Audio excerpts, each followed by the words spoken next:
nó cú sợ chỉ mua có lu nên đi tao vì mua có nó cú plơ chỉ bao mỏ chỉ nó có số hú cùng bê chỉ nó con thế chỉ nó có chế ta cú phe nó cú sai cú mong thế he nu yang mon nên yo lu they gonna love me for good nó cú bi lu nên cha.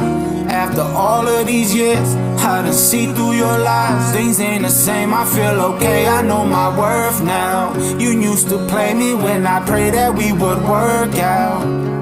Ta kê bi Neej Tshiab Kun chai ta kê lu Ga ta lu shi ha ton ye Cha chai kê ku wa cho ka Plo ko tu kê Ka ku chi mi leng tu la Ti nu ka cha ku Chin jelu nei toka Cô mà lê lu cô tu khen cô mà lê phong ya lu yao cô có lu nei ni chen cô cha po mo e tao pang nó cô mà lê mo sha nó cô pu cô tu khen mong re bo cha cô ta lê bi lu nei cha.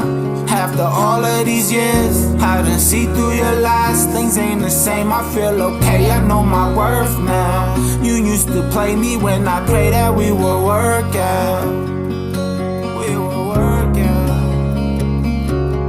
Loco tu khen có gu chi mi lên từ la ti nu ka chat gu chin jelu nei to ka nu na nu chi mo ka gu no nei nu bao sha gu yo lu gu tu khen ko ta nu